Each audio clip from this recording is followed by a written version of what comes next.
a quedarse estancados donde están espiritualmente hablando.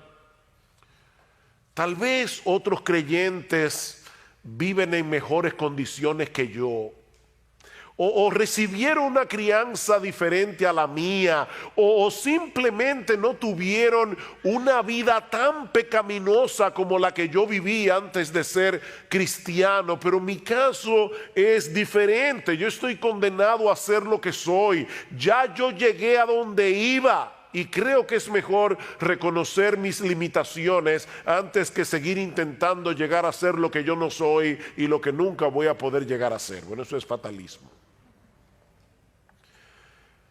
Y tal vez no todos lo expresan de esa manera, ¿verdad? Pero esa es la actitud con la que asumen sus vidas cristianas.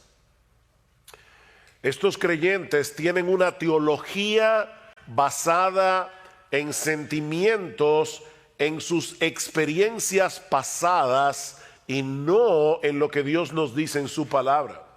Pastores, que ya yo lo he intentado y vuelvo y me caigo. Entonces, ¿para qué volverlo a intentar?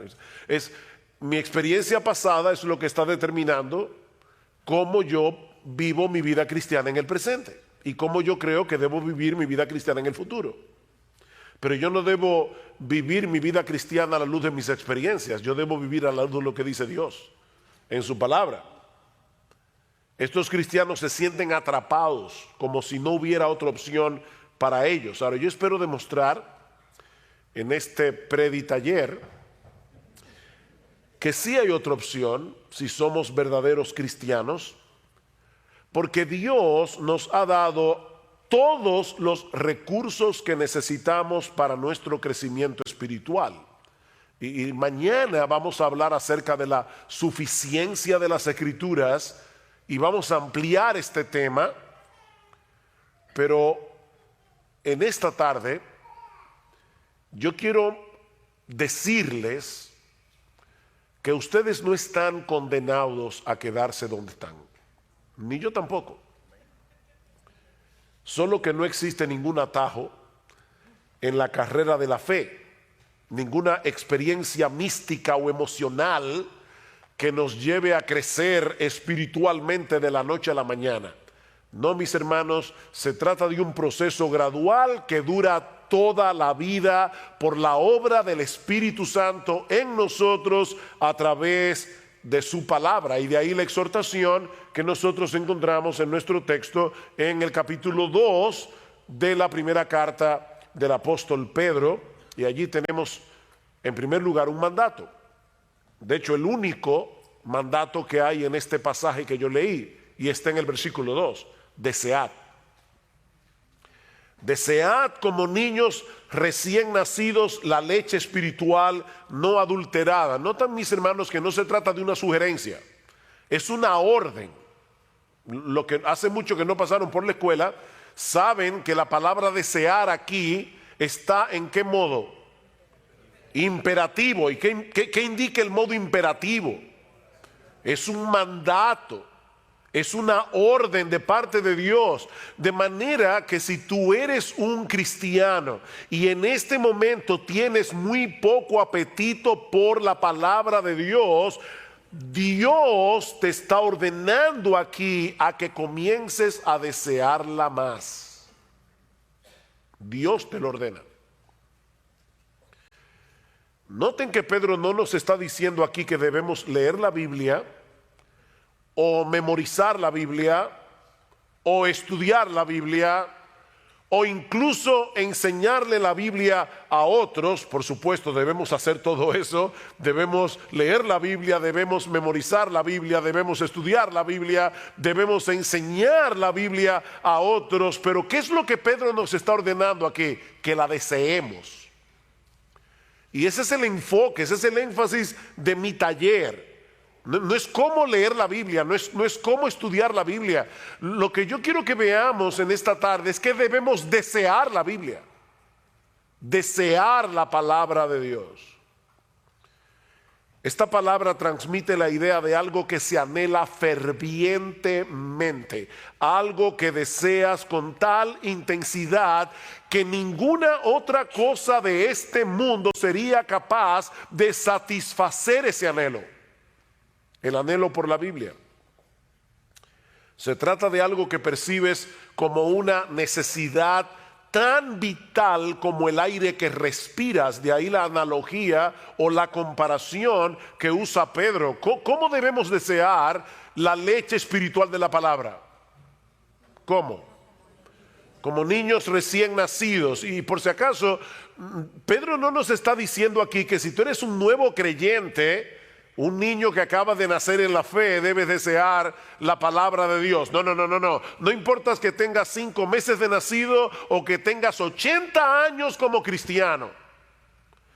Todo creyente debe desear la leche espiritual no adulterada, como los niños recién nacidos desean la leche materna. No es que Pedro esté hablando de nuevos creyentes. No, él está diciendo a todos los cristianos deben desear la palabra de Dios como los niños recién nacidos desean la leche espiritual. Los niños nacen con un dispositivo puesto por Dios que los lleva a desear la leche materna como ellos no desean ninguna otra cosa de este mundo. Porque sus vidas dependen de eso. Por eso alguien decía que los niños vienen de fábrica con un desorden obsesivo compulsivo por la leche materna. Un desorden obsesivo compulsivo. Ellos no quieren otra cosa. Y ustedes ven que da risa porque las madres se preocupan mucho por el color de la frazada con el que ellas envuelven al bebé mientras los lactan. ¿Verdad?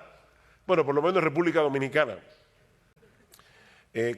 Sobre todo si hay visita en la casa y ellas quieren que hasta eso se vea bien, ¿verdad? La frazada.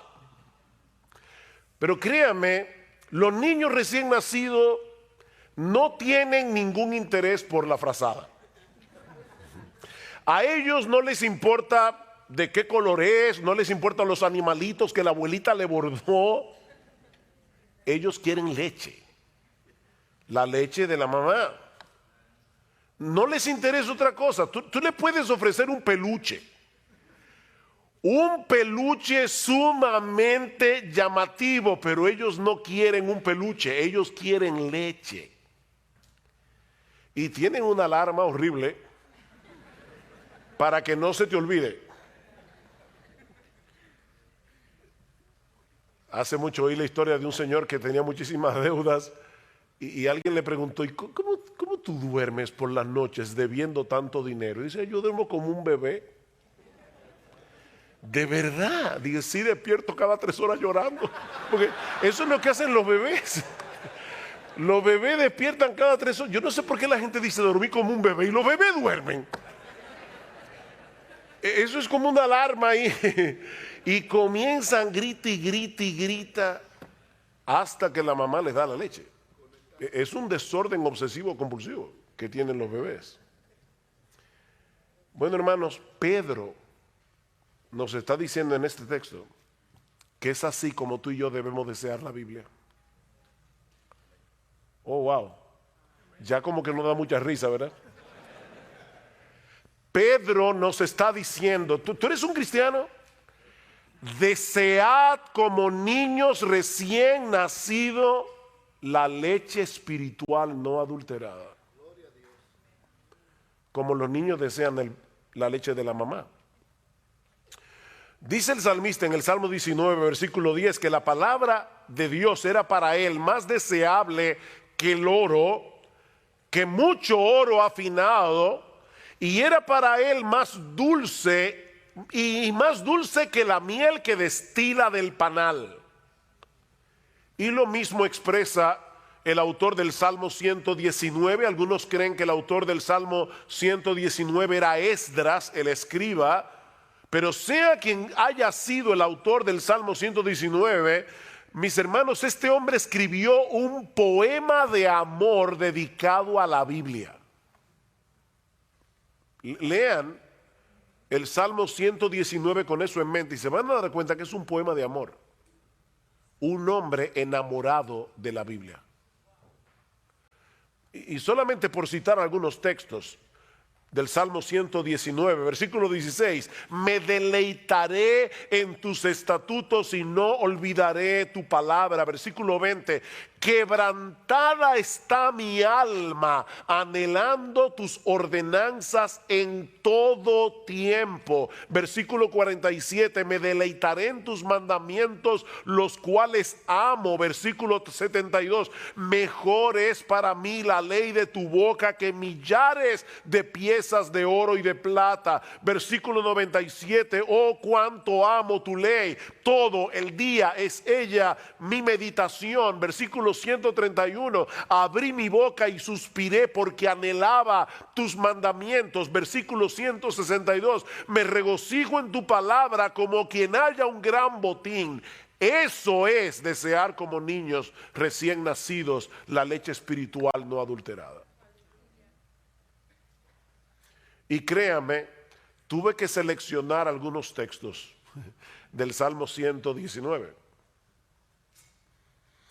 Ahora, yo sé que el fatalista que hay en ti dice que eso no es posible. Nadie puede darle una orden a mis deseos para que yo desee lo que ahora no deseo. Es como pedirle a un paralítico que camine. Él no puede caminar por más que tú se lo ordenes, porque él tiene un problema que le impide caminar. Bueno, depende de quién se lo ordene. Porque en Juan capítulo 5 nosotros encontramos la historia de un paralítico que tenía 38 años sin poder caminar, pero Jesús le ordenó que caminara. ¿Y saben qué pasó? Él caminó. Así que sí se le puede dar una orden a un paralítico para que camine, depende de quién se la dé. Porque si es Jesús, camina. Y es Dios el que nos está dando la orden de que deseemos su palabra. Esa es la diferencia que hay entre la ley y el evangelio. En el evangelio hay mandamientos, lo mismo que en la ley. La diferencia es que el mandamiento te da, que el evangelio te da los recursos que la ley no te da para que tú puedas obedecer los mandamientos. Esa es la diferencia. Hay un poema de Juan Bunyan que ilustra perfectamente este contraste entre la ley y el evangelio. Voy a traducir libremente el poema, pero en inglés lo que dice es, yo sé que muchos de ustedes conocen inglés, dice, run, John, run, the law commands, but give us neither feet nor hands. Far better news the gospel brings, it bids us fly and give us wings.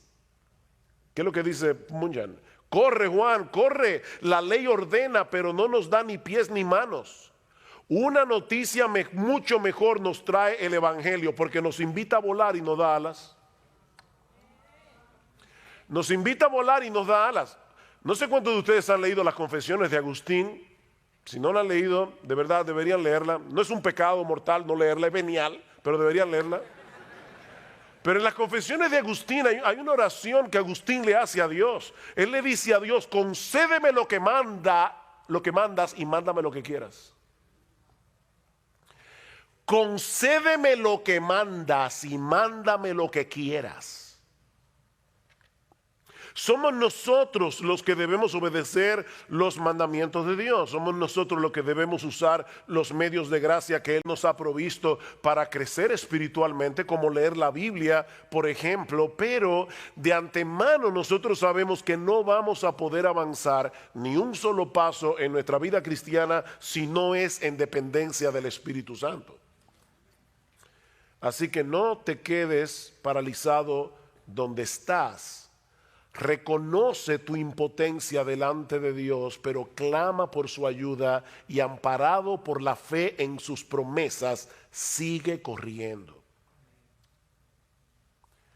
Señor, yo no tengo en este momento mucho apetito por leer tu palabra. Díselo al Señor. De hecho, Él ya lo sabe porque Él conoce tu corazón.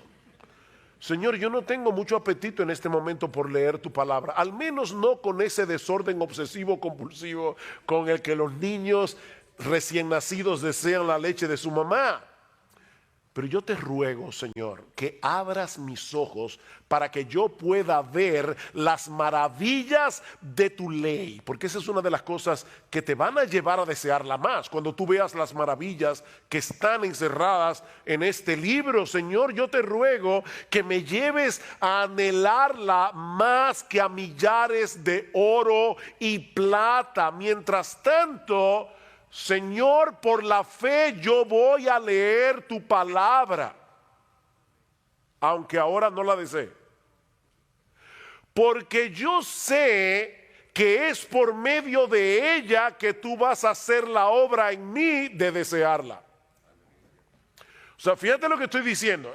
No te estoy diciendo, bueno, pues quédate sin leer la Biblia, dedícate a orar hasta que te venga el deseo. No. Lo que te estoy diciendo es, confiésale a Dios tu deseo, digo, tu falta de deseo, pídele que te haga desearla y comienza a leerla, porque es a través de la lectura de su palabra que Dios te va a dar el deseo por la Biblia. Y eso nos lleva a nuestro segundo encabezado del texto. Pedro no se limita a darnos una exhortación o un mandamiento para que deseemos la Biblia, la leche espiritual no adulterada, sino que también nos da una muy buena razón para hacerlo. Si ustedes notan el versículo 1 del capítulo 2, dice, desechando, ¿qué? Pues, desechando pues. ¿Ustedes recuerdan lo que decía Josías esta mañana de que porque la Biblia es inspirada, cada palabra cuenta? Bueno, aquí hay un pues que no está de más. De hecho, no sé cuántos de ustedes tienen la Biblia de las Américas. ¿Quiénes tienen aquí la Biblia de las Américas? Ok, ¿cómo comienza el capítulo 2? Porque no comienza de esta forma. ¿Cómo comienza? Por tanto. Exacto, comienza con un por tanto. ¿Qué quiere decir eso? Que lo que Pedro va a decir ahora acerca del deseo que debemos tener por la palabra está conectado con lo que él ha venido diciendo antes. Por eso yo comencé a leer desde el versículo 22 del capítulo 1, porque ese es el contexto del pasaje. ¿Qué dice Pedro? Versículo 22 del capítulo anterior.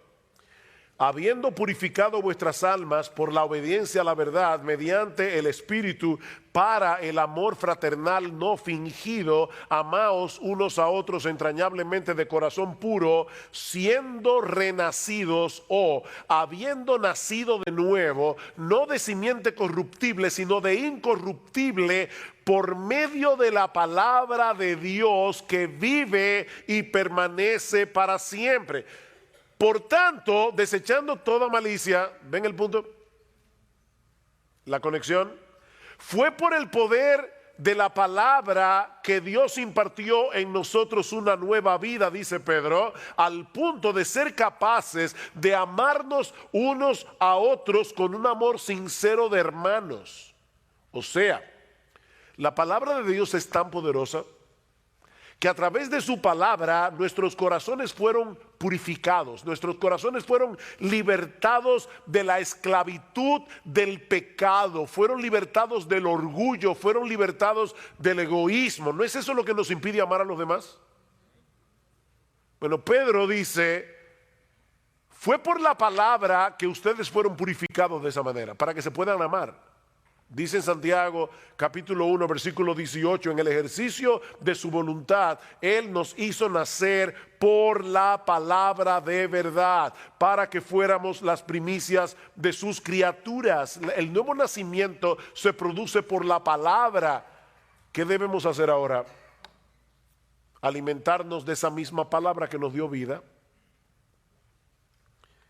Esa misma palabra por la cual fuimos transformados. Alguien decía, la madre de la criatura es también la amamantadora de ella, ¿no es así? La que pare el niño es la que la amamanta.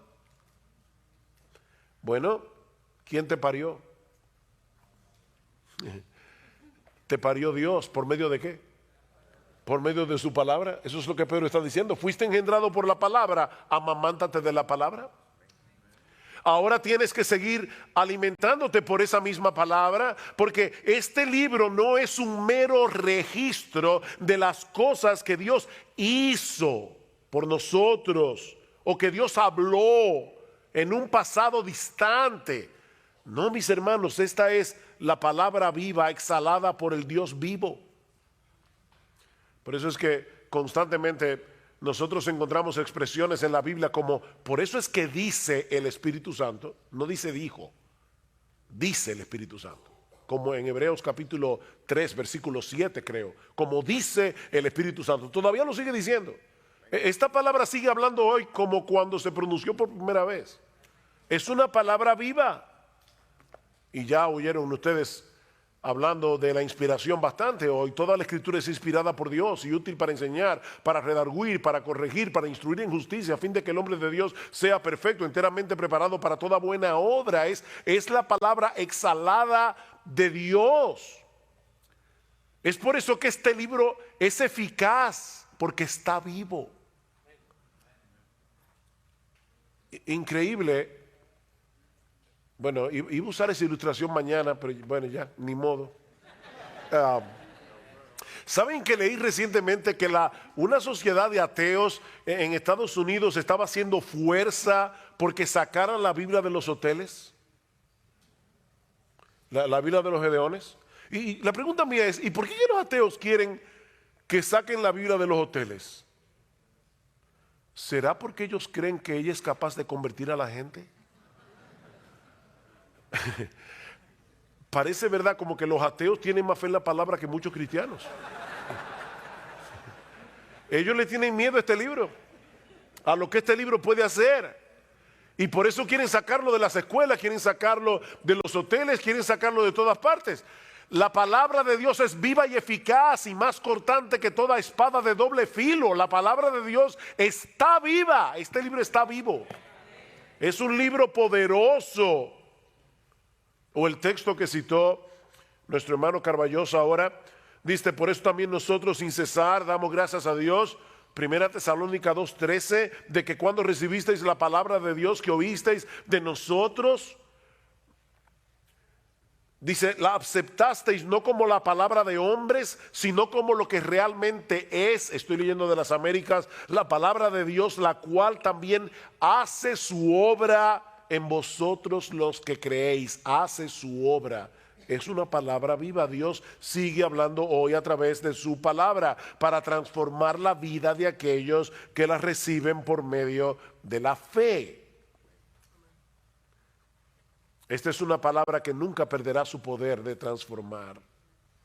Sigue diciendo Pedro en el capítulo 1, porque toda carne es como hierba, versículo 24, toda la gloria del hombre como la flor de la hierba se seca, la flor se cae, mas la palabra del Señor permanece para siempre. Y esta es la palabra que por el Evangelio os ha sido anunciada. Por tanto, desead como niños recién nacidos la leche espiritual no adulterada.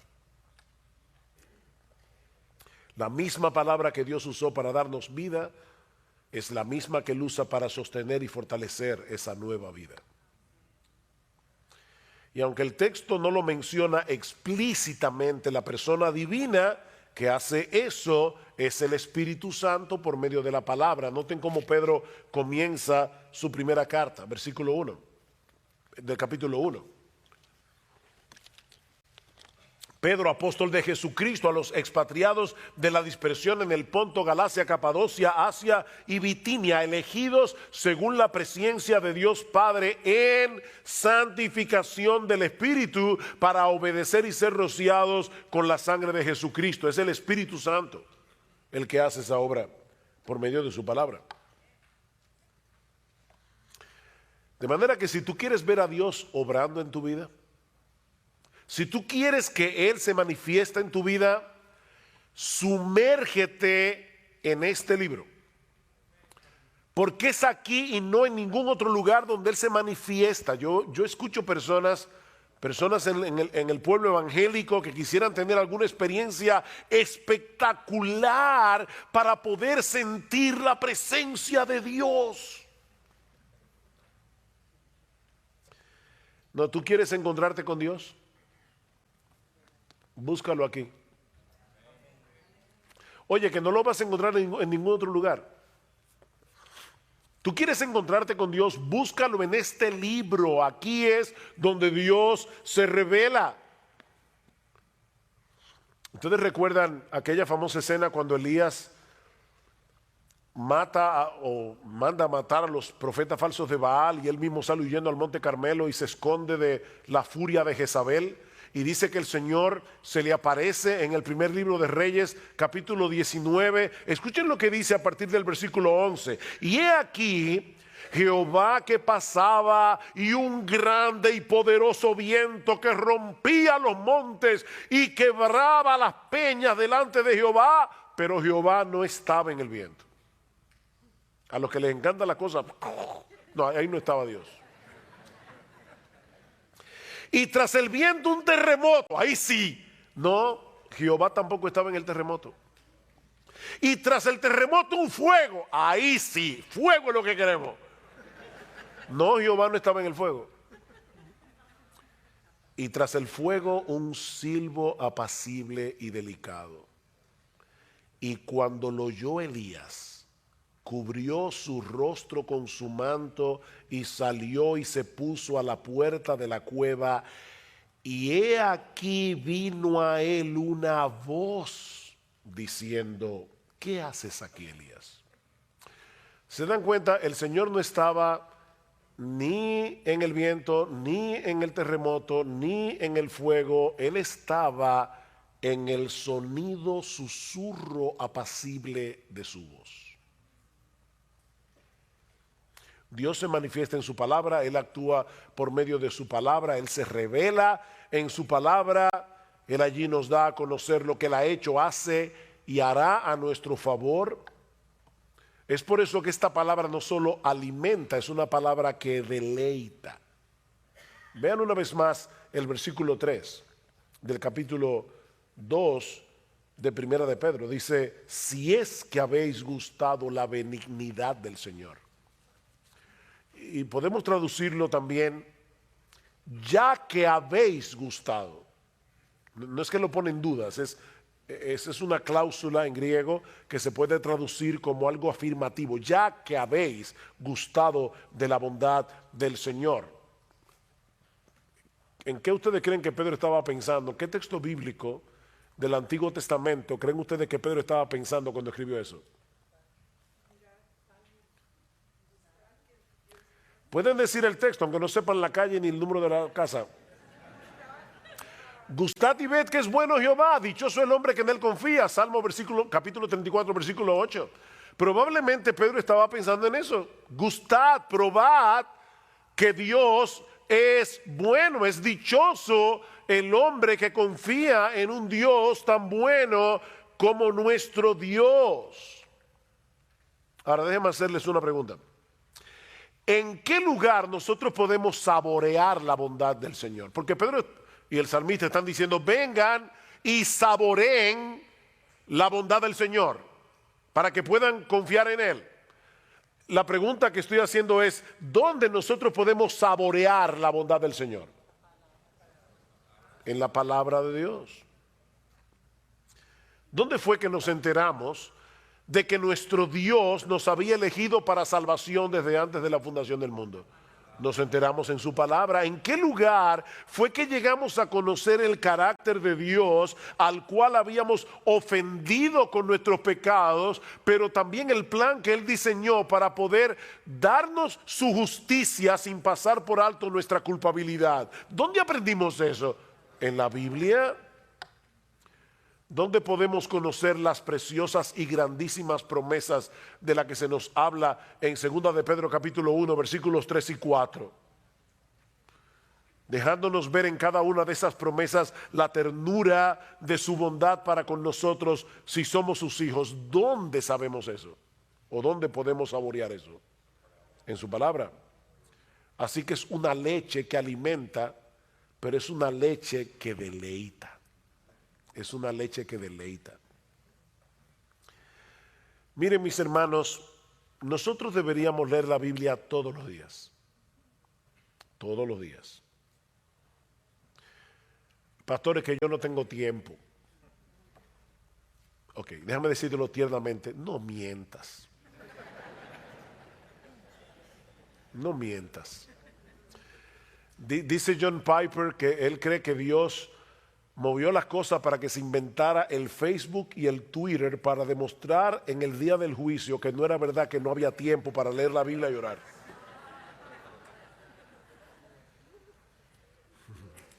No mientas. No hay tiempo.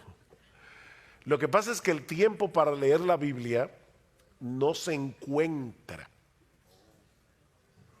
Se hace en tu agenda. Tú tienes que apartar el tiempo para leer tu Biblia. Y debes hacerlo todos los días. Porque nosotros necesitamos este alimento todos los días. Nadie en su sano juicio dice, voy a comer una vez al mes. Eso sí, el día que coma me voy a dar un atracón. No. Tú comes todos los días, 3 veces al día. Bueno, tú debes leer la Biblia todos los días. De verdad, todos los días. Si se puede leer la Biblia todos los días, se puede. Pero no lo hagas pensando que si no lees la Biblia, ese día te va a caer un rayo del cielo. No es por esa razón que tú debes leer tu Biblia todos los días.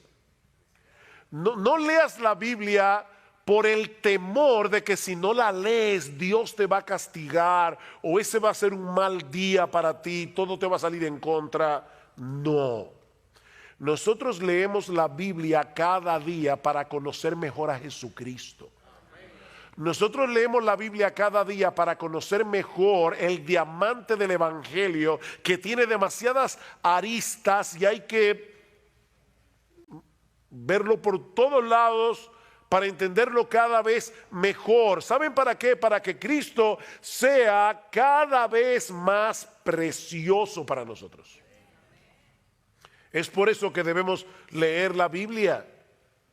Porque toda esa bondad que nosotros hemos gustado de parte de Dios y que se encuentran en su palabra, han venido a ser nuestras únicamente por causa de Él. Me encanta como lo dice Pablo en el capítulo 1 de la segunda carta a los Corintios. Noten lo que dice en el versículo 20. Porque todas las promesas de Dios son en Él sí y en Él amén, por medio de nosotros para la gloria de Dios.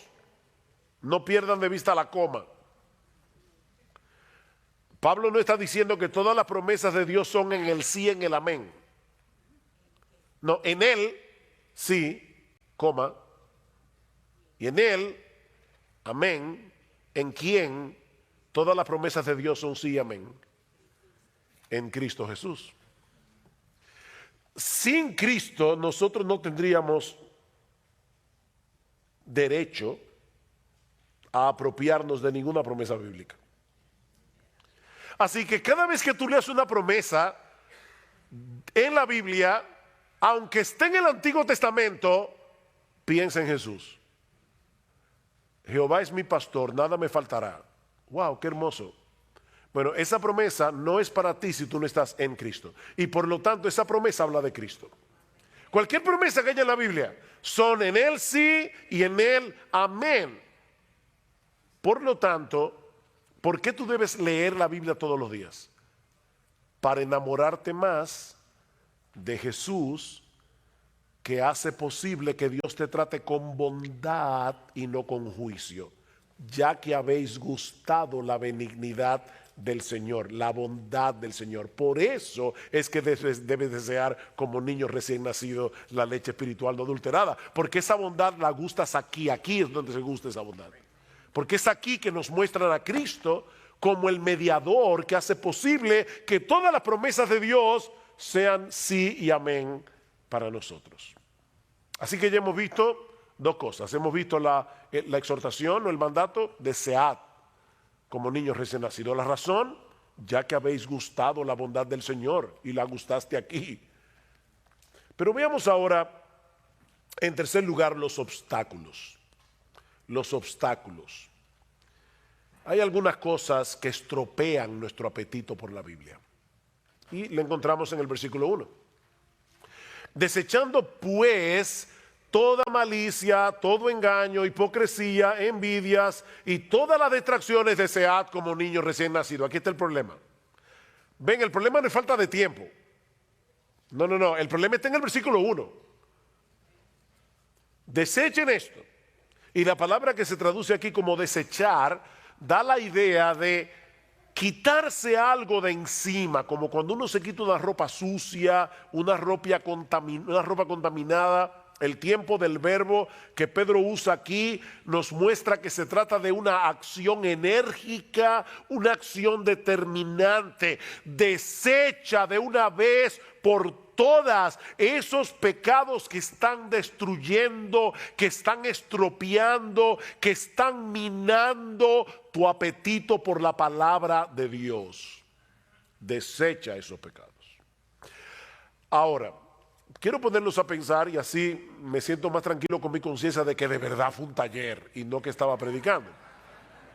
Déjenme hacerles una pregunta. Sí, porque entonces ustedes van a salir afuera y le van a decir, mi taller estuvo buenísimo, había hasta diapositiva y el mío no tiene nada de eso. Entonces déjenme por lo menos decir eso. Ok, vean el texto. Otra vez, léanlo, véanlo en su Biblia, el versículo 1. ¿Ustedes notan algo interesante en esa lista de pecados que Pedro, sí, primera de Pedro capítulo 2, versículo 1? ¿Ustedes notan algo en esa lista de pecados? Hay varias cosas en esa lista de pecados que yo quiero que ustedes noten y quiero que me respondan los que hayan notado algo.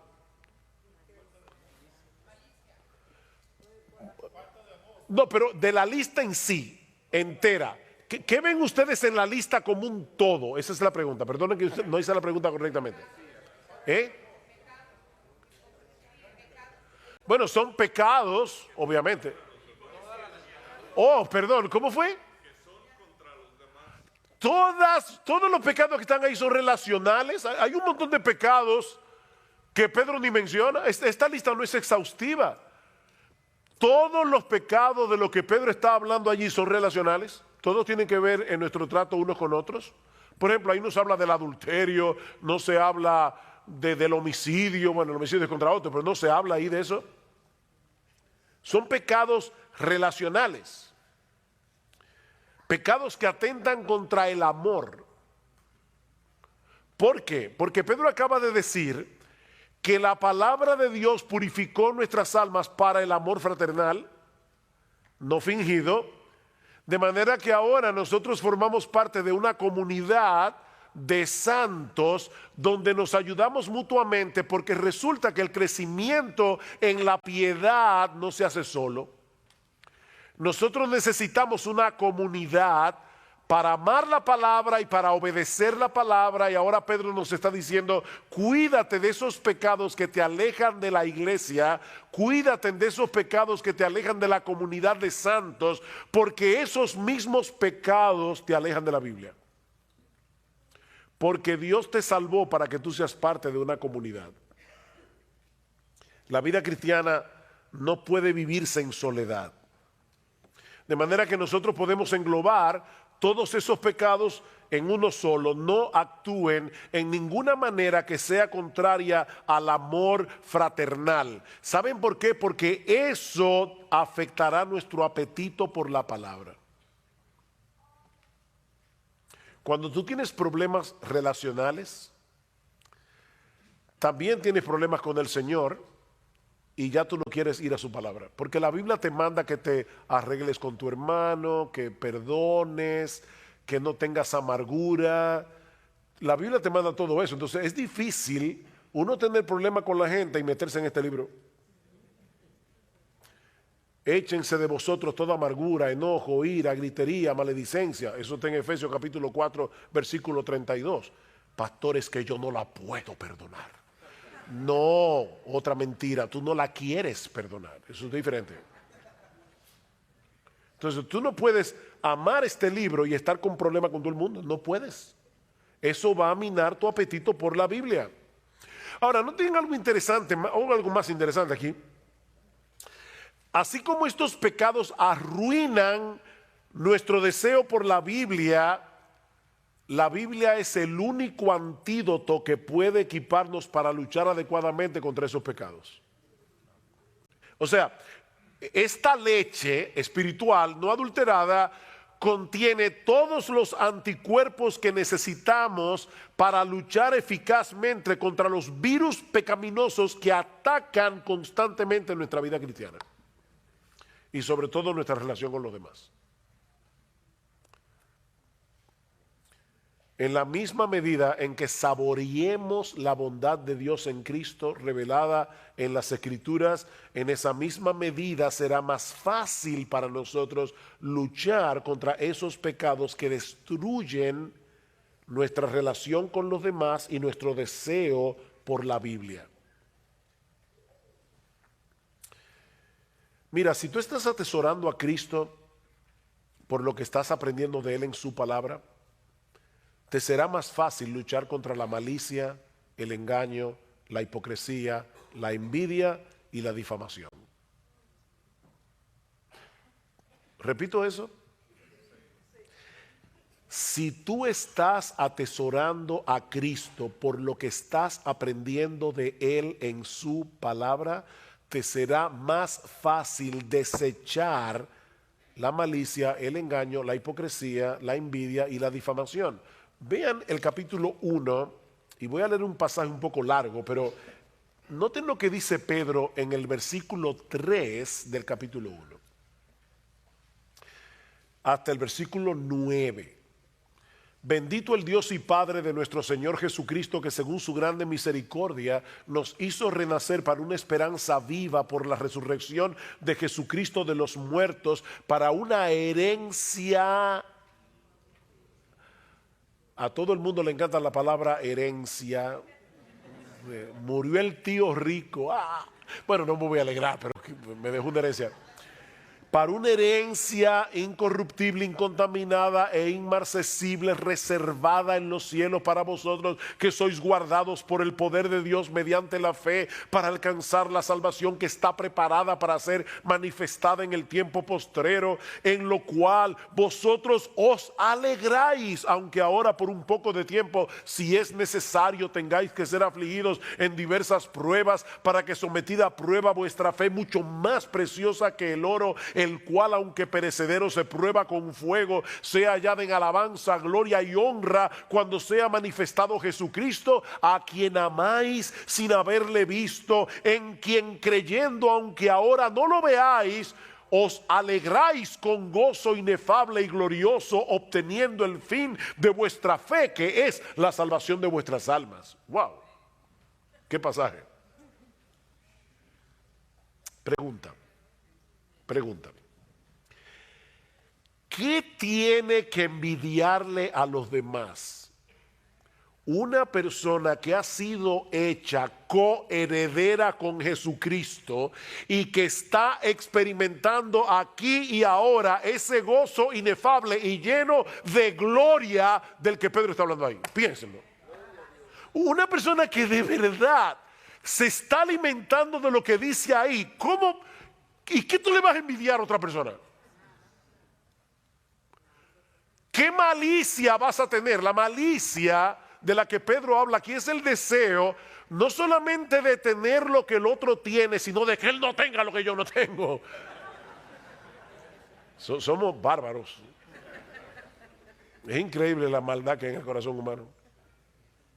No sé si han oído ese cuento indio, pero hay un cuento indio de un genio, ese genio que se aparece y le dice al tipo: pídeme un deseo, no tres, uno.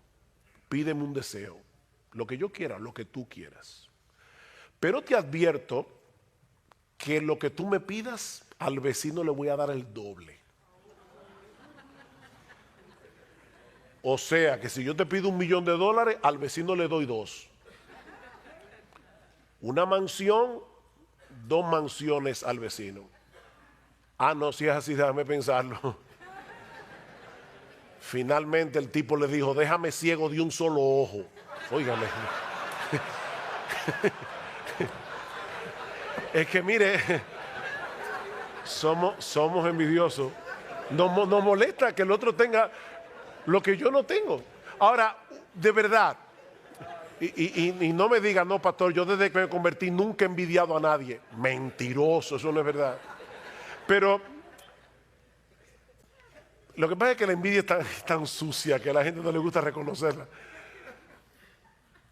Hermanos, una persona que está meditando en la Biblia y está viendo el diamante del Evangelio y todo lo que Dios nos ha provisto en Cristo,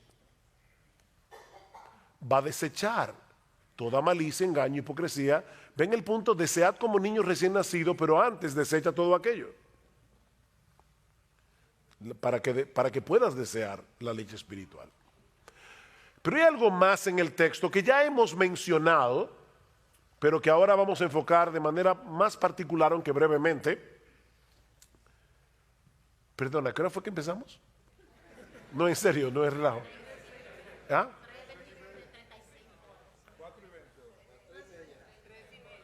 ¿Y a qué hora es que tenemos que? A las 5 que tenemos. Ah, no, estamos bien, estamos bien. Ok. Ya vimos, ¿qué vimos? La exhortación del texto, desead como niños recién nacidos. La razón, fuiste engendrado por la palabra, desea la palabra. Los obstáculos.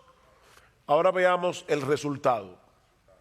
¿Qué sucederá si en dependencia del Espíritu Santo luchamos por desechar de nuestra vida los pecados que se mencionan en el versículo 1, mientras nos alimentamos apropiadamente de la leche espiritual no adulterada?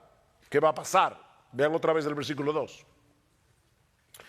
Desead como niños recién nacidos la leche espiritual no adulterada, para que por ella crezcáis para salvación, ya que habéis gustado la benignidad del Señor. Todos nosotros sabemos que el nacimiento es apenas el comienzo de una vida, que ahora debe desarrollarse hasta alcanzar la madurez. Bueno, lo mismo ocurre con la salvación. Todo verdadero creyente es alguien que ha experimentado el nuevo nacimiento por medio del poder de la palabra de Dios, pero la conversión es apenas el comienzo, dice Pedro. Ahora debemos crecer para el pleno desarrollo de nuestra salvación. Dios tenía un propósito en mente cuando nos salvó, y la única manera de seguir avanzando hacia ese propósito es a través de la obra del Espíritu Santo en nosotros por medio de su palabra. Esta es la espada del Espíritu. Dios, el Espíritu, obra por su palabra. ¿Cuál es el propósito que Dios tenía en mente cuando nos salvó? ¿Cuál era? Pero formarnos a la imagen de Cristo. ¿Recuerdan Romanos 8:28? Sabemos que a los que aman a Dios todas las cosas les ayudan a bien. Esto es, para que no confundan el bien, esto es a los que conforme a su propósito son llamados. ¿Cuál es el propósito? Porque a los que antes conoció también los predestinó para que fuesen hechos conformes a la imagen de su Hijo, de modo que Él sea el primogénito entre muchos hermanos. El propósito para el cual todas las cosas obran es para hacernos como Jesús. Ese es el bien. No es que seas millonario, no es que tengas siempre salud. No, es que seas como Jesús. Ese es el bien. Porque fue con ese propósito que el Señor nos escogió. He usado esta ilustración muchas veces, pero no encuentro otra mejor. Una vez le preguntaron al gran escultor renacentista Miguel Ángel. Él estaba con un bloque de mármol enorme y iba a esculpir un caballo. Yo no sé cuántos de ustedes han visto las obras de Miguel Ángel, aunque sea en foto, pero de verdad que parece que tienen vida. Y alguien le preguntó, ¿cómo tú puedes sacar un caballo de ese bloque de mármol? Y Miguel Ángel le respondió, es muy fácil, yo le quito todo lo que no se parece al caballo. Bueno, ¿saben qué es lo que Dios está haciendo? Dios nos toma así en bruto y nos salva. No te estoy diciendo que tú eres bruto, sino que tú eres como esa piedra bruta, no trabajada, y ahora Dios va a tomar el cincel y va a comenzar a golpearte para quitarte todo lo que no se parece a Jesús. Ese es el propósito. Ahora, ¿cómo yo avanzo hacia el propósito de ser cada vez más como Jesús? Bueno, el apóstol Pablo responde esa pregunta en 2 Corintios capítulo 3 versículo 18, mirando nosotros todos a cara descubierta como en un espejo la gloria del Señor, somos transformados de gloria en la misma imagen como por el Espíritu del Señor. Contemplando su gloria, somos transformados de gloria, en la misma medida en que tú admiras a Cristo, te pareces a Cristo, porque tú te conviertes en aquello que admiras. ¿Por qué ustedes creen que las personas imitan a los artistas? ¿Por qué quieren comprar donde ellos compran, usar la ropa que ellos usan? ¿Por qué? Porque tú te conviertes en lo que admiras. Bueno, si tú admiras la gloria de Cristo, te vas a parecer cada vez más a Él. Mirando su gloria, somos transformados de gloria en la misma imagen. Ahora la pregunta es, ¿y dónde nosotros vemos la gloria de Jesús? En la palabra de Dios, en el Evangelio. Si nuestro evangelio está encubierto, entre los que se pierden está encubierto, en los cuales el Dios de este siglo cegó el entendimiento de los incrédulos para que no les resplandezca la luz del evangelio de la gloria de Cristo. El evangelio de la gloria de Cristo, que es la imagen de Dios. Es en el evangelio donde brilla como en ningún otro lugar la gloria de Jesús. Bueno, es por eso que nosotros debemos desear como niños recién nacidos la leche espiritual no adulterada. El raquitismo espiritual no es una opción. Pedro concluye su segunda carta diciendo que creced en la gracia y en el conocimiento de nuestro Señor Jesucristo. Esto no es una opción. Y eso solo puede suceder a través de una dieta regular y constante de la leche espiritual no adulterada. Ningún creyente puede darse el lujo de dejarse alimentar regularmente de la palabra de Dios, así como ningún bebé puede dejar de beber la leche de su mamá o algún sustituto. Solo que en este caso no hay sustituto, porque esta es la única Biblia. La nueva vida en Cristo comenzó con la palabra, se sostiene y se fortalece con esa misma palabra. No existe otro medio. Necesitamos ver a Cristo en la palabra para deleitarnos en Él, para crecer en nuestra admiración por Él, porque es así como somos transformados de gloria en la semejanza suya. Pero cuando nos estancamos en el conocimiento de la Biblia, perdemos de vista a Cristo. ¿Y saben qué pasa? La Biblia pierde su fascinación. Este libro es fascinante, de verdad, este libro es fascinante. Pero este libro solo es fascinante si tú puedes ver a Cristo aquí. Pablo dice en 2 Corintios capítulo 2 versículo 14 que el hombre natural, es decir, el hombre tal como sale del vientre de su madre, el hombre que todavía no ha nacido de nuevo, que no ha sido regenerado, no percibe las cosas que son del Espíritu de Dios, porque para él son locura. Pablo dice que no las puede entender porque se han de discernir espiritualmente. Y en 2 Corintios 4:3 Pablo dice de manera más explícita que el Dios de este siglo cegó el entendimiento de los incrédulos para que no les resplandezca la luz del evangelio de la gloria de Cristo, el cual es la imagen de Dios. El hombre incrédulo está espiritualmente ciego y con una ceguera que es 1000 veces peor que la física. porque ni siquiera le permite darse cuenta de que él está ciego. Él cree que ve, pero no ve.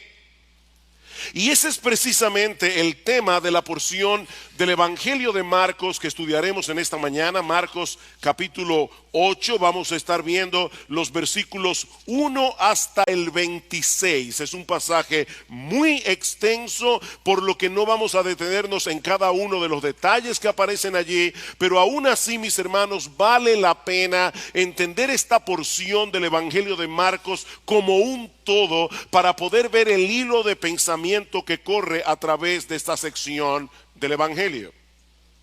Este capítulo comienza con un incidente similar al que nosotros vimos hace varias semanas atrás en el capítulo 6 de Marcos, cuando el Señor alimentó a una gran multitud con 5 panes y 2 peces. Por eso hemos titulado esta primera escena una lección repetida para un grupo de alumnos de lento aprendizaje.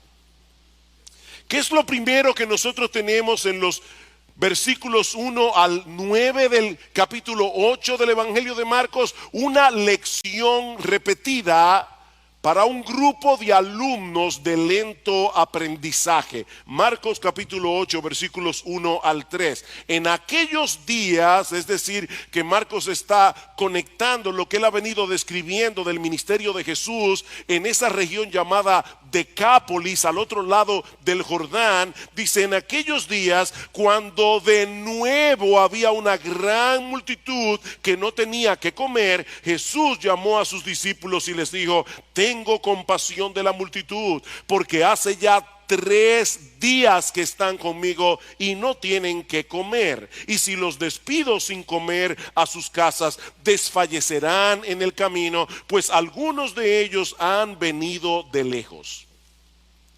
El Señor Jesucristo se encuentra todavía, como decía hace un momento, en esta región de Decápolis con sus discípulos, un territorio poblado mayormente por gentiles. Y Marcos nos dice que una vez más, de nuevo, dice en el versículo 1, se reunió en torno a él una gran multitud que no tenía que comer.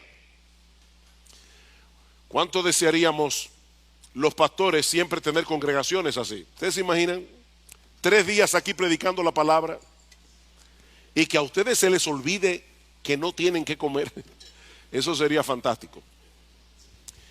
Pero después me desperté. Estas personas, es que yo quiero que ustedes noten esos pequeños detalles que aparecen en el Evangelio de Marcos. Estas personas, mis amados hermanos, se habían absorbido tanto en las enseñanzas de Jesús durante 3 días que aparentemente no se habían dado cuenta que sus provisiones se habían comenzado a agotar y ellos estaban en un lugar desértico, así que era una situación desesperada. Y Marcos dice que eso movió al Señor a compasión. Y la palabra que se usa aquí, la palabra griega, significa literalmente que a Jesús se le removieron las entrañas. Algunos habían venido desde muy lejos, por lo que no iba a ser fácil para ellos encontrar provisiones, y Jesús sabía que ellos podían colapsar en el camino. Eso es lo que significa literalmente la palabra desfallecer en el versículo 3. Jesús sabía que ellos iban a colapsar si se iban a sus casas. Y mis hermanos, ¿saben lo que eso nos enseña? Que el Señor Jesucristo es un Salvador compasivo. Él no se conmueve únicamente por nuestros problemas espirituales y eternos. Él también está consciente, Él también está atento a nuestros problemas terrenales y temporales. Él no es indiferente al hambre, Él no es indiferente a la enfermedad, y eso lo vemos una y otra vez en los evangelios. Su corazón es movido a misericordia ante todo tipo de necesidad, ante todo tipo de sufrimiento. Ahora, lo interesante que nosotros vemos en este pasaje es que Él quiere desarrollar en los suyos, es decir, en ti y en mí, esa misma clase de compasión, esa misma clase de misericordia. Y es por eso que en el versículo 2 el Señor comparte su inquietud con los discípulos. Le dice, tengo compasión de la multitud. Y de paso es la primera vez y la única vez en los evangelios donde se dice eso del Señor, de la boca del Señor mismo. O sea, los evangelistas dicen que Él tenía compasión, pero ahora es Cristo el que está abriendo su corazón y dice, tengo compasión. Tengo compasión por esta multitud, porque hace ya 3 días que están conmigo y no tienen qué comer. Él comparte esta inquietud con los discípulos, pero mis hermanos, como sucede muchas veces, donde Jesús ve una oportunidad, nosotros vemos un problema. Y cuando vemos el problema, perdemos la oportunidad. ¿Cómo reaccionaron los discípulos? Versículo 4. Sus discípulos les respondieron, ¿y dónde podría alguien encontrar lo suficiente para saciar de pan a estos que están aquí en el desierto? De verdad que hay momentos que uno está leyendo los evangelios y uno saca exclamaciones. Yo no sé tú, pero a veces yo digo, ¿what? Déjame hacerte una pregunta. Si tú hubieras estado allí en ese momento, ¿cuál habría sido tu respuesta a los discípulos? Imagínate, ¿te acuerdas la serie El Túnel del Tiempo? Algunos se acordarán. Bueno, imagínate que tú puedes tomar el túnel del tiempo y llegar a ese momento particular con el conocimiento que tú tienes ahora de los evangelios, y más particularmente con el conocimiento que tienes del evangelio de Marcos, y escuchas a los discípulos hacerle esta pregunta a Jesús: ¿de dónde vamos a sacar comida para que coman todos esto? ¿Qué tú les habrías respondido? Bueno, yo no sé tú, pero probablemente yo les hubiera dicho, ¿cómo que de dónde? De ese Señor de gloria que puede multiplicar unos cuantos panes y unos cuantos peces y convertirlos en un banquete. Jesús puede hacer eso. Bien, esa es la respuesta correcta. Pero ¿saben qué, mis amados hermanos? Yo me temo que de haber estado allí, lo más probable es que tú y yo habríamos reaccionado exactamente como ellos lo hicieron. Exactamente. Tenemos un serio problema, tú y yo tenemos un serio problema para aplicar lo que conocemos del Señor.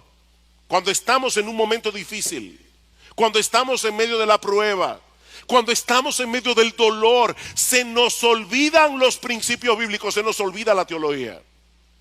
Pero ya hablaremos de eso dentro de un momento. Ahora, lo sorprendente de esta historia, mis hermanos, es que el Señor no desecha a sus discípulos por causa de su torpeza, y eso es una buena noticia, sino que con toda paciencia les repite la misma lección que le había dado en el capítulo 6, versículo 5. Y Él les preguntó, ¿cuántos panes tenéis? Y ellos respondieron, 7.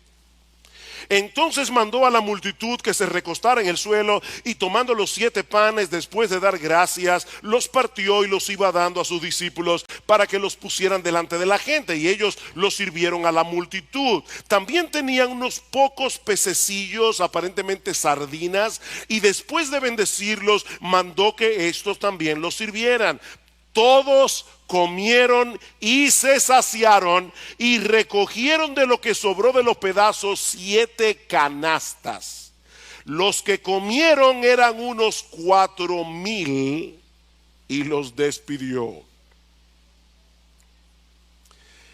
Marcos no nos dice cómo fue que operó el poder de Jesús para hacer este milagro, y eso es algo que siempre me lo he preguntado. ¿Sería que al partir el pan crecía el otro pedazo?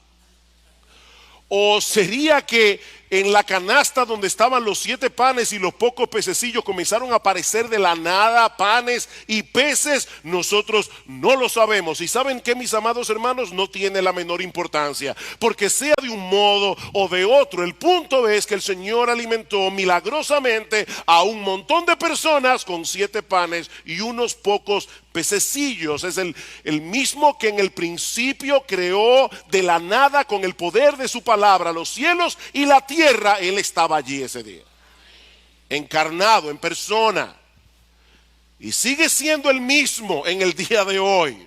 Un Salvador compasivo y todopoderoso. Marcos dice en el versículo 9 que eran 4,000 personas. Y Mateo, en el pasaje paralelo, en Mateo 15:38, dice que ese cálculo fue sin contar las mujeres y los niños. ¿Cuántas personas habían allí? Probablemente más de 15,000. Y aún así sobraron 7 canastas llenas de comida. Y de paso, mis hermanos, la palabra que usa Marcos aquí para canasta no es la misma que se usa en el pasaje anterior, en el capítulo 6. Esta era una canasta, como nosotros tenemos una fuerte influencia norteamericana. Creo que ustedes van a entender esto. Es un hamper, eso es lo que significa la palabra griega. Es una canasta lo suficientemente grande para que quepa un hombre entero dentro de ella. Es la misma palabra que aparece en Hechos capítulo 9, versículo 25, cuando dice Lucas, que Pablo tuvo que ser descolgado del muro de Damasco en una canasta. Así que es probable que en esta ocasión hayan recogido más panes y más peces que en el milagro anterior. Mis hermanos, ¿qué aprendemos de esta escena? Que nuestro Dios tiene el poder para proveer para todas nuestras necesidades conforme a sus riquezas en gloria en Cristo Jesús, como dice Pablo en Filipenses 4. Él es un Dios confiable, Él es un Dios poderoso, Él es un Dios compasivo. Nosotros podemos echar nuestras cargas, podemos echar nuestras ansiedades sobre Él porque Él tiene cuidado de nosotros, como dice el apóstol Pedro. Lamentablemente e increíblemente, hay muchos que no quieren a ese Salvador reinando en sus vidas. Y por eso cierran sus ojos a toda evidencia, como vemos en la siguiente escena del pasaje, que yo he titulado Palabras de juicio para un grupo de ciegos que no quiere ver.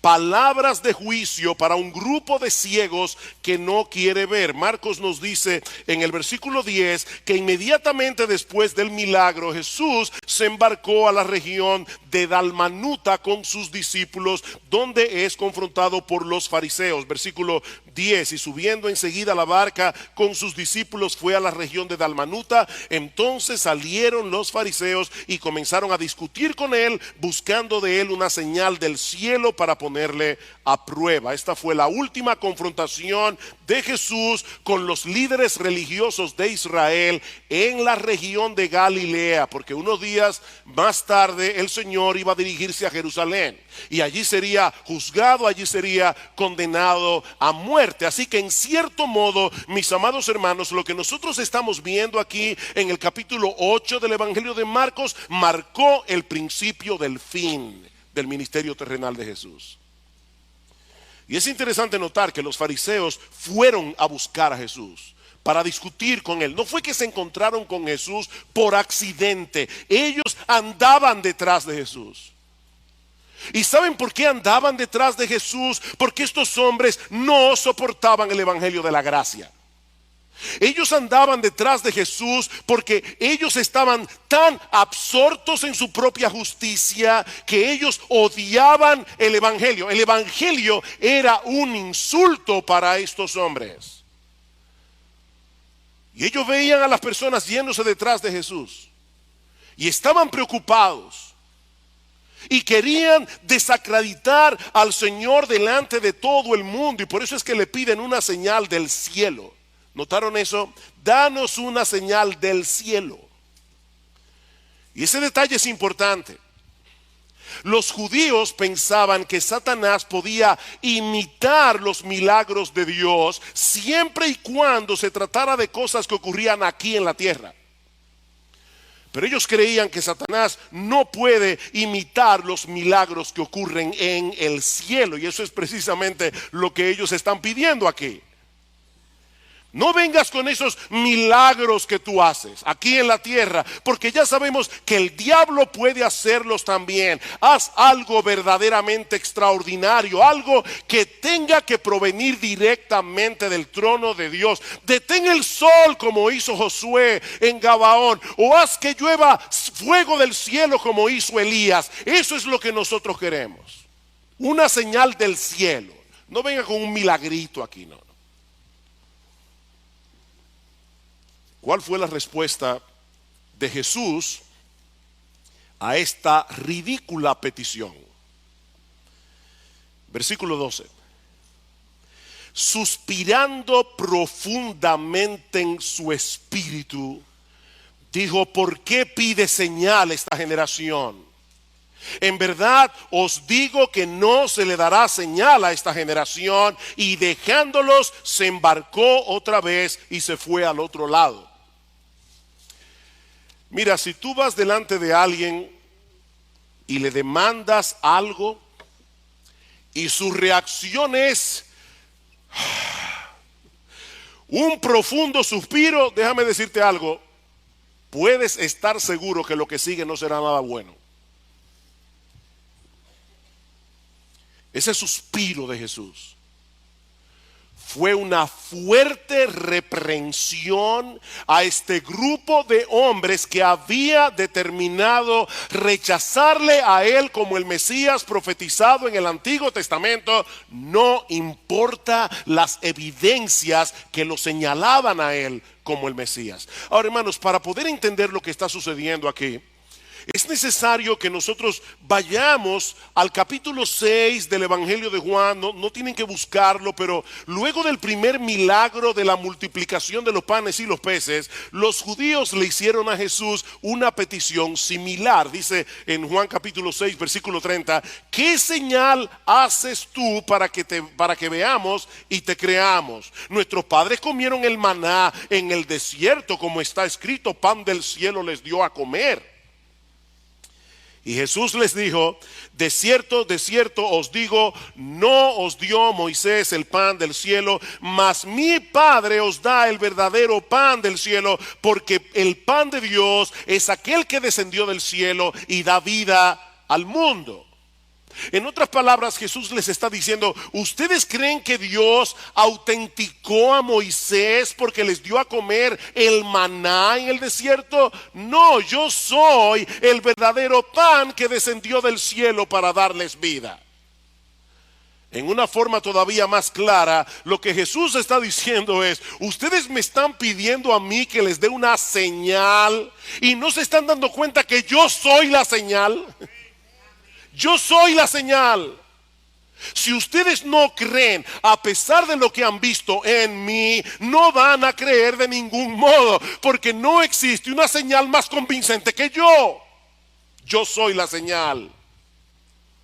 Mis hermanos, piensen en esto por un momento. El Dios del cielo se hizo hombre. ¿Ustedes se imaginan eso? El Dios del cielo se hizo hombre. El Dios del cielo vivió una vida perfecta. El Dios del cielo llevó a cabo milagros extraordinarios como la multiplicación de los panes y los peces. Predicó la palabra como nunca nadie lo ha hecho ni lo hará jamás. Y todavía le estaban pidiendo evidencias de que él era un enviado de Dios. ¿Saben por qué Jesús no respondió a la demanda de los fariseos? Porque ellos no necesitaban más pruebas, ellos necesitaban arrepentimiento. Ellos no necesitaban más pruebas. Leí en estos días algo que dijo el famoso ateo pensador francés Voltaire. Él dijo una vez, oigan esto: si aún llegara a suceder que ocurriera un milagro en un mercado abierto ante 1,000,000 de testigos confiables, preferiría desconfiar de mis sentidos que admitir el milagro. ¿Qué les parece?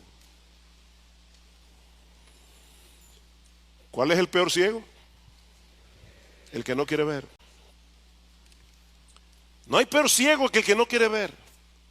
Esa es la acusación de Pablo a toda la raza humana en el capítulo 1 de su carta a los romanos. Dios se ha revelado a través de la creación y lo ha hecho de una manera inconfundible, pero el hombre ha decidido detener con injusticia la verdad. El hombre detiene con injusticia la verdad. Él sabe que Dios existe, él sabe que Dios creó los cielos y la tierra, él lo sabe en el fondo de su corazón, pero él pretende vivir como si no lo supiera. Él se hace el tonto.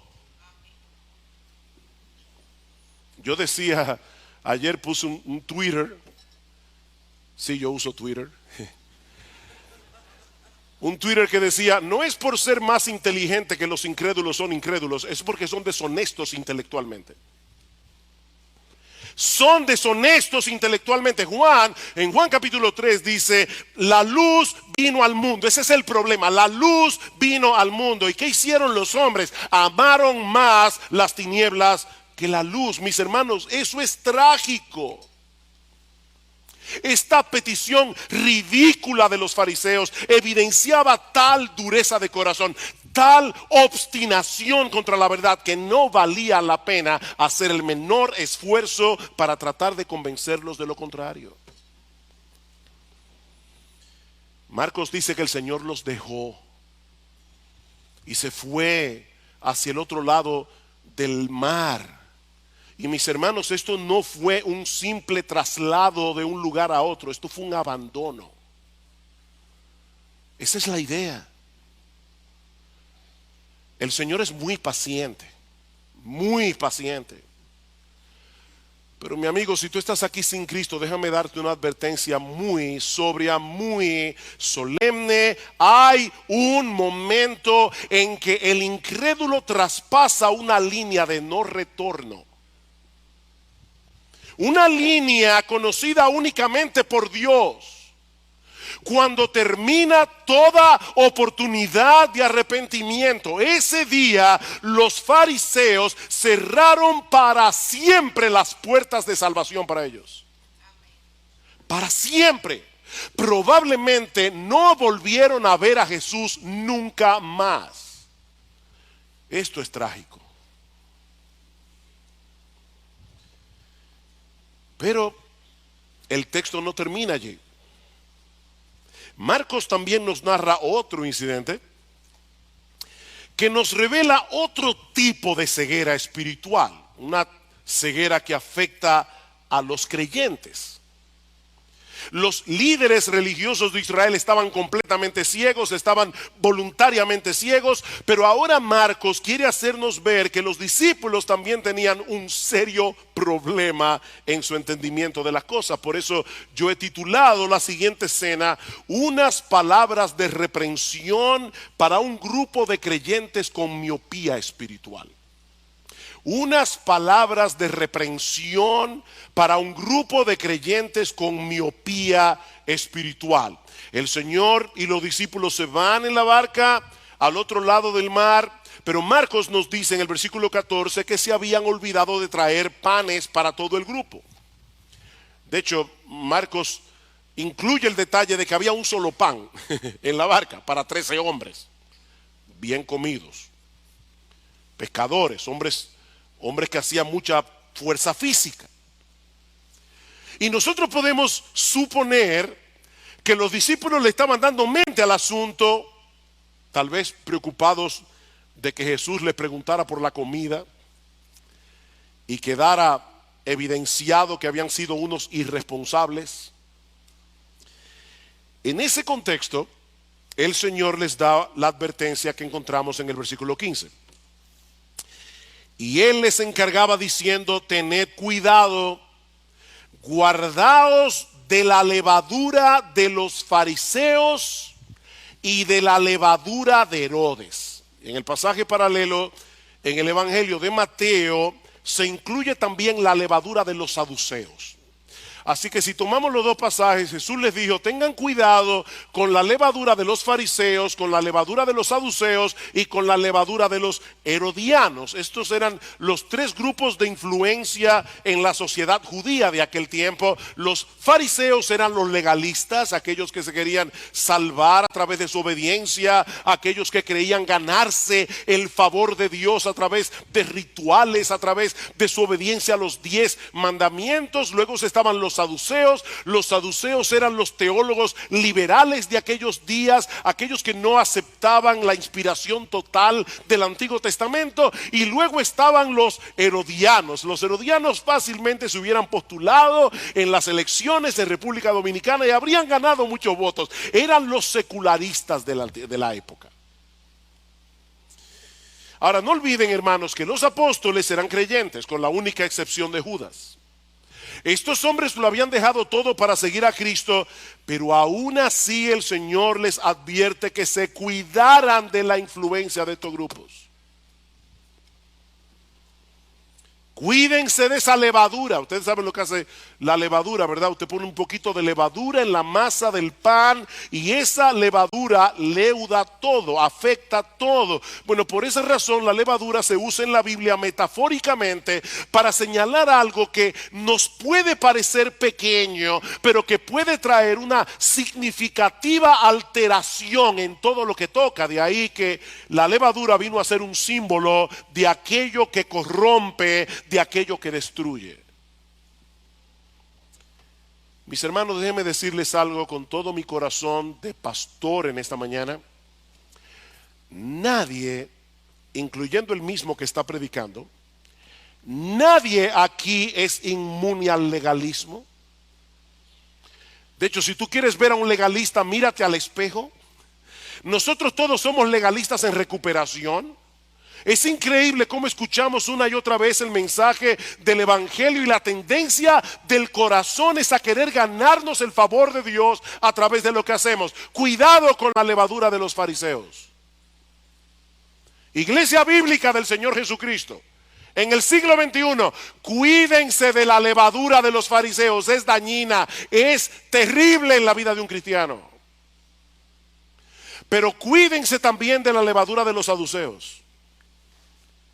Cuídense, hermanos, de todas esas voces que están hoy día atacando la infalible palabra de Dios. En estos días alguien nos mandó por WhatsApp un artículo que alguien había escrito y decía, ¿alguien le puede responder a esta persona diciendo que qué están hablando los religiosos basándose en un libro anticuado, en un libro arcaico, cuando los religiosos han demostrado que son unos hipócritas?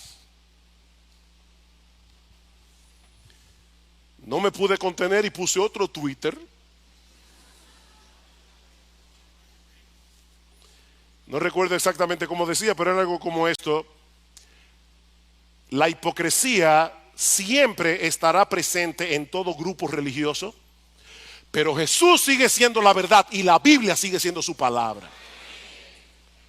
Cuidado, hermanos, con la levadura de los saduceos. Cuidado con la levadura de los herodianos. Cuidado, hermanos, con la mundanalidad. ¿Saben que muchas personas, queriéndose cuidar del legalismo, se arrojan en los brazos de la mundanalidad? Y ninguna de las dos cosas son buenas, son terribles para el alma, son levadura que corrompen. Y si no estamos alertas, mis queridos hermanos, si no estamos en guardia, fácilmente podemos ser arrastrados por cualquiera de estos vientos de doctrina, como dice Pablo en Efesios 4. Pero ese no es el punto central de esta historia, así que debo resistir la tentación y no seguir hablando de este tema, porque el punto principal de esta historia es la reacción de los discípulos a la advertencia de Jesús. Versículo 16. Y ellos discutían entre sí que no tenían panes. Hermanos, no pierdas el hilo de la historia para que entiendas lo que está sucediendo aquí. Y por eso es que quise predicar de estos 26 versículos juntos, porque es que están conectados. El Señor acaba de repetir el milagro de la multiplicación de los panes y los peces, no se olviden eso. Pero cuando los discípulos se dan cuenta que solo tenían un pan en la barca, comienzan a preocuparse. ¿Alguna vez a ti te ha pasado que tú estás tan preocupado por algo que todo lo que escuchas lo interpretas a la luz de esa preocupación, aunque no tenga nada que ver con eso? Yo creo que eso fue lo que pasó aquí. Los discípulos estaban tan preocupados por el tema del pan que desde que ellos escucharon la palabra levadura no escucharon nada más. Increíble. Miren, mis hermanos, déjenme decirles algo. Nuestras preocupaciones terrenales no se quedan fuera cuando ustedes vienen a la iglesia. Ellas entran con ustedes aquí y se sientan con ustedes aquí en el servicio de adoración. Y si no estamos alerta, nuestras preocupaciones pueden anular el impacto de la predicación de la palabra de Dios en nuestros corazones. Dice en Marcos capítulo 4 versículo 19 que las preocupaciones por las cosas de este mundo ahogan la palabra y la hacen estéril, la hacen infructuosa.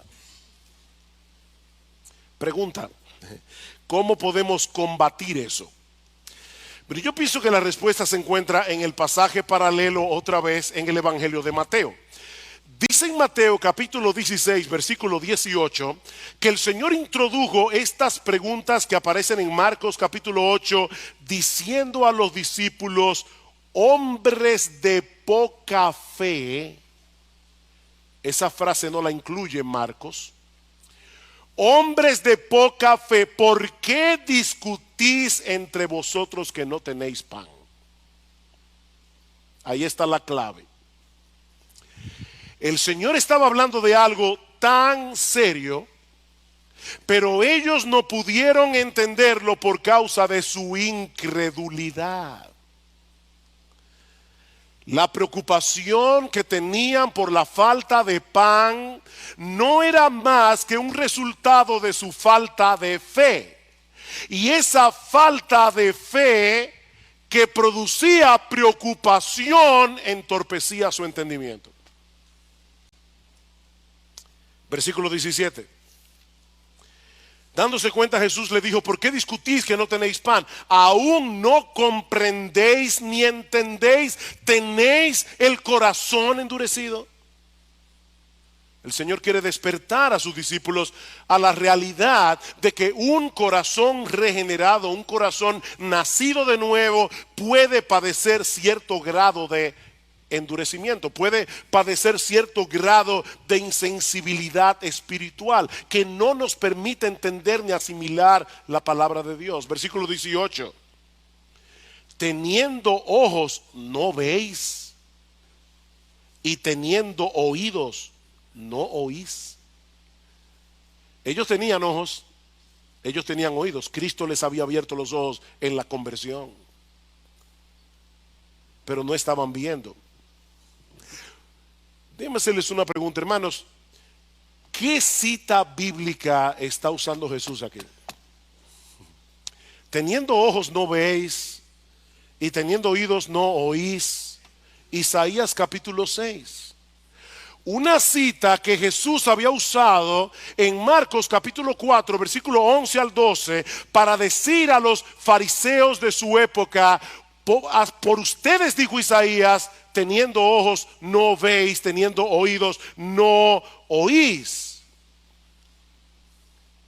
Solo que aquí el Señor le está aplicando a los discípulos. El Señor les está diciendo: ¿están ustedes reaccionando como los incrédulos?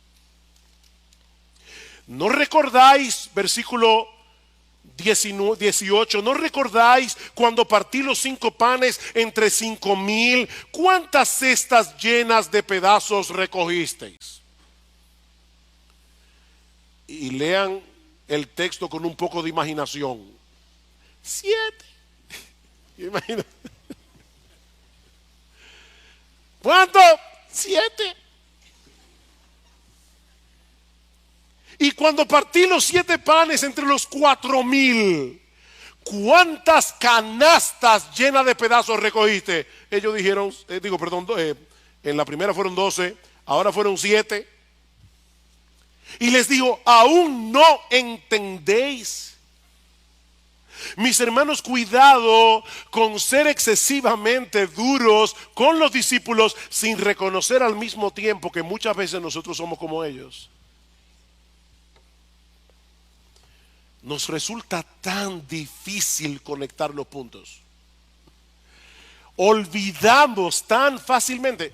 Yo estoy seguro que todos ustedes aquí, si son creyentes de años, de cierto tiempo en la fe, seguro que pueden recordar momentos en su vida pasada en los que pasaron por situaciones bien difíciles y en los que Dios de muchas maneras manifestó su fidelidad. Seguro. Yo estoy de eso. Pero entonces viene otro problema. Y olvidamos por completo lo que Él hizo por nosotros en aquella ocasión. Mis hermanos, somos tan lentos para aprender. Pero Jesús es tan paciente para instruirnos. Y me encanta cómo concluye este relato en el Evangelio de Mateo. Dice en Mateo capítulo 16, versículo 12, entonces entendieron que no les había dicho que se guardaran de la levadura del pan, sino de la doctrina de los fariseos y de los saduceos. Finalmente entendieron algo. Porque su ceguera era parcial, era temporal, no como la de los fariseos. Por eso hay un pequeño detallito en el versículo 17 y en el versículo 21, un adverbio que no debemos pasar por alto. Aún no comprendéis. Versículo 21, y les dijo, aún no entendéis, todavía no entendéis. Ese todavía nos da esperanza. Todavía no entendéis. El Señor no se cansa. Mis hermanos, aquellos que tienen luz de la palabra de Dios deben anhelar con todo su corazón tener más luz. Deben orar fervientemente. Ustedes recuerdan esa oración de Pablo en Efesios capítulo 1, versículo 18, luego que Pablo ha dicho, bendito el Dios y Padre de nuestro Señor Jesucristo, que nos bendijo con toda bendición espiritual en los lugares celestiales en Cristo, según nos escogió en Él desde antes de la fundación del mundo, para ser santos y sin mancha delante de Él en amor, habiéndonos predestinado para ser adoptados hijos suyos a través de nuestro Señor Jesucristo. Y va detallando bendición tras bendición tras bendición. Pero cuando llegamos a la mitad del capítulo 1, ¿qué hace Pablo? Orar por los efesios y pedir que el entendimiento de ellos sea abierto, que el entendimiento de ellos sea iluminado, para que nosotros podamos tener una mejor comprensión de todas las bendiciones que Dios ha derramado sobre nosotros. Debemos orar que el Señor abra nuestro entendimiento. Debemos leer las Escrituras. Hermanos, esto es un tesoro. Como decía Salvador en la escuela dominical, esta es la palabra de Dios. Debemos leer, debemos comernos este libro, debemos empaparnos de este libro, debemos conocer las Escrituras. Debemos leer buenos libros que nos ayuden a entenderla mejor. Debemos escuchar la predicación de la palabra con suma atención, en dependencia del Espíritu de Dios, para que la luz de la verdad de Dios despeje las tinieblas que todavía tenemos en el corazón. No te quedes donde estás. No te quedes allí. Necesitas seguir profundizando en tu entendimiento de Dios. Necesitas seguir entendiendo el Evangelio. Necesitas seguir entendiendo cuál es la voluntad de Dios para ti. Pablo ora por los colosenses en Colosenses capítulo 1, versículo 9 al 10, para que crezcáis en el conocimiento, en el entendimiento de su voluntad. No te quedes donde estás. Sobre todo porque tú no estás solo en ese camino. Y eso nos lleva a la última escena de este pasaje, que yo he titulado Un milagro esperanzador. Marcos 8, 22. Llegaron a Betsaida y le trajeron un ciego y le rogaron que lo tocara. Tomando de la mano al ciego. Qué tierno, hermanos. Imagínense esa escena. al Señor Jesús tomando la mano de este hombre y llevándolo lejos de la multitud. Dice, tomando de la mano al ciego, lo sacó fuera de la aldea y después de escupir en sus ojos y de poner las manos sobre él, le preguntó, ¿ves algo? Y levantando la vista dijo, veo a los hombres, pero los veo como árboles que caminan. Entonces Jesús puso otra vez las manos sobre sus ojos y él miró fijamente y fue restaurado y lo veía todo con claridad. Y lo envió a su casa diciendo, ni aún en la aldea entres. Yo no creo que haya sido por casualidad que Marcos incluyera este milagro precisamente en este punto de la historia. Recuerden lo que decíamos cuando empezamos esta serie. Los evangelios son biografías teológicas. Ellos no están narrando cronológicamente la vida de Jesús. Ellos están tomando lo que ellos quieren tomar para darnos una enseñanza. Y es importante entender eso porque la narración de este milagro es exclusiva de Marcos. No aparece en ningún otro de los evangelios. Así que Marcos lo mencionó por una razón, en ese punto. De hecho, este es el único milagro registrado en los evangelios hecho por Jesús en dos etapas. Todos los milagros del Señor fueron instantáneos. Jesús le dijo a Lázaro en la tumba, Lázaro, ven fuera. Y de inmediato salió de la tumba y no medio vivo. Salió completamente vivo. Instantáneamente. El Señor calmó el mar en tempestad de una sola vez. Cada milagro fue así. Excepto la sanidad de este ciego en Betsaida. ¿Por qué el Señor sanó a este hombre en dos etapas? Bueno, antes de responder esa pregunta, veamos brevemente el milagro. Brevemente, unas personas se acercan a Jesús trayendo a un ciego. Les ruegan que lo sane. El Señor, ya vimos, lo toma de la mano, lo saca fuera de la aldea, probablemente para no hacer de esta sanidad un espectáculo. Jesús quería tratar con este hombre de una manera muy personal. Y una vez se aleja de la multitud, el Señor hace algo bien extraño. Niños, este fue Jesús, no hagan eso con otros. Como dicen a veces los anuncios de cosas peligrosas, no intenten hacer esto en casa. ¿Qué hizo el Señor? Escupió los ojos del ciego. De hecho, ya nosotros habíamos visto que el Señor había hecho algo similar en Marcos capítulo 7 cuando sanó a un tartamudo. Probablemente, recuerden, este hombre está ciego. El Señor quería que él percibiera de una forma tangible, algo va a pasar con mis ojos. Así que el Señor escupe los ojos del ciego y lo toca con su mano. Y así el ciego puede depositar su fe en él. Algo va a pasar. Jesús le pregunta, ¿tú ves algo? Y él dice, veo los hombres, pero como árboles que caminan. En otras palabras, él había comenzado a ver, pero todavía su visión era borrosa, la sanidad era incompleta.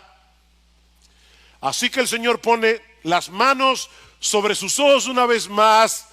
Y me encanta, dice que su visión fue restaurada y que lo veía todo con claridad. Esa palabra que se traduce como claridad es una palabra compuesta del griego que significa ver de lejos con toda nitidez.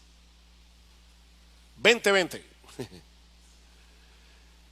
La saliva de Jesús fue un láser y sanó a este individuo.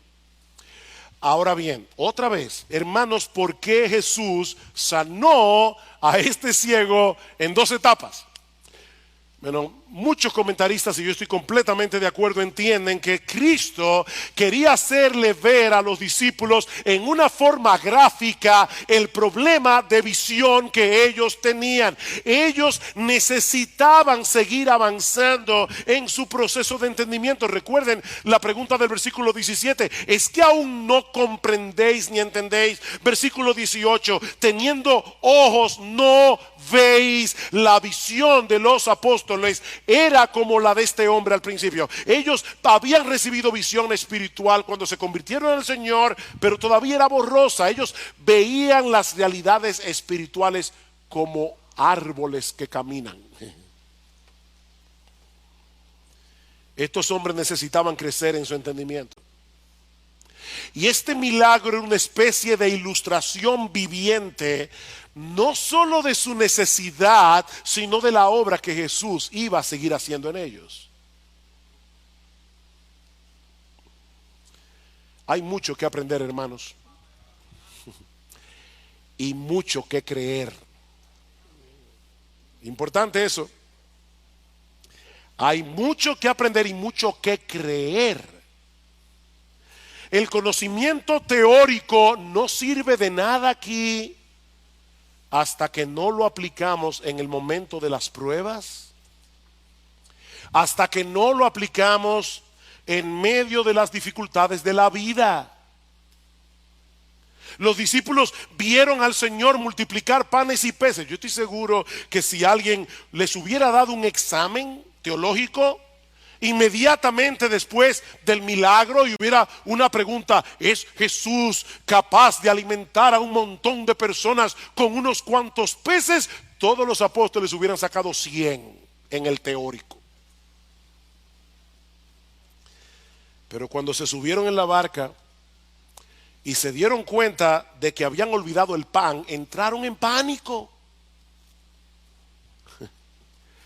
El creador de los cielos y de la tierra estaba en la barca.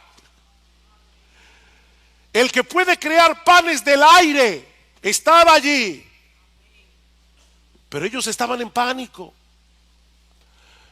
Honestamente, mi hermano, tú no te ves retratado en ese cuadro. Ay, porque yo me he visto allí tantas veces que me avergüenza. Pero gracias al Señor por su paciencia. Gracias al Señor porque Él sigue lidiando con nosotros para afinar nuestra visión espiritual. ¿Y saben cómo lo hace?